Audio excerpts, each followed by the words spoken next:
This is what I trade on my personal as well as with Elite Trader Funding. When you're doing an evaluation or with a prop firm company, their margin is fixed, so you don't have to worry about it as much. But if you're trading your own personal account, how futures works is you have to have, let's say I'm trading the big NQ, the beast, right? And you want to trade one contract. That means in order to execute a trade for one contract on the NQE mini, you have to have, for day trading, a margin of $1,000. Okay, and here's what happens. If you have $1,200 and you take that one contract trade, it'll let you in the trade.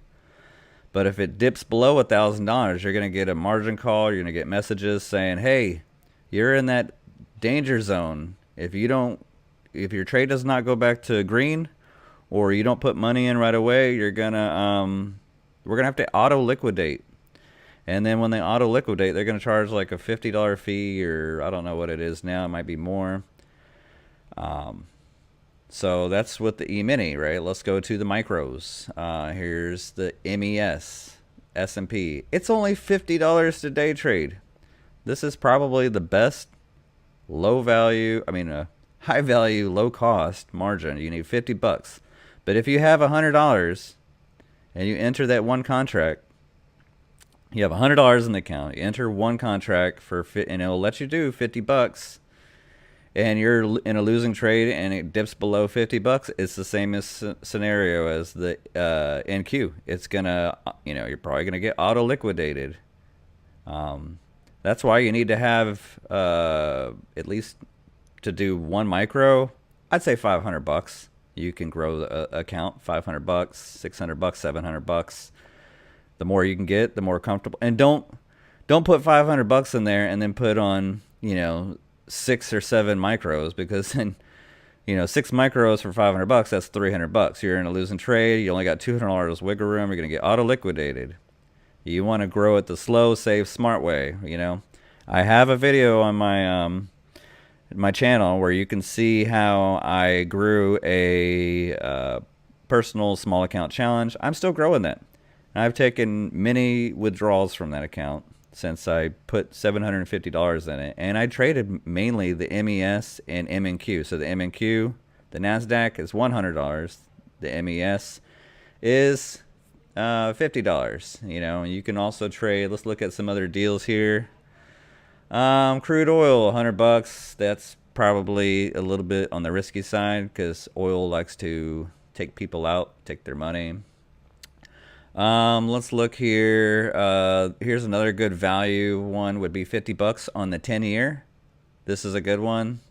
Okay. How about another? If you're going into the treasuries, 10 years.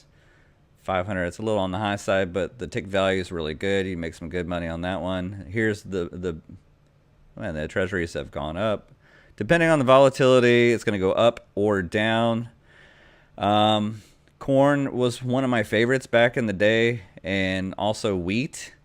But the prices have started to go up a lot with all the inflation, and prices of goods have went up. So you used to be able to do ZW and KW, wherever KW is, for a lot less, and it was the same tick value as the ES. So a lot of the stuff that used to be really good to trade are a lot more expensive. And some of them are staying within that low cost, but don't think that you can just throw $50 in and grow it, or $100 and then just do one micro and grow it. You're gonna need a few $100s worth of cushion and grow your account before it gets close, to the auto liquidate. Here's MYM. This is my other favorite. It's only $50. That's another good thing to trade on the low cost side. Some of the smalls are really good too, and there it is, micro Bitcoin, $500. That's still not bad because it moves $5 a tick. So that's another one I like. You can also do, where is it at? I'm looking for the freaking smalls or Bitcoin micro. I can't remember what the Nano is what I'm talking about. There it is. Nano. Where are you at, Nano? Nano. This is the cheapest for the Bitcoin. It's $50.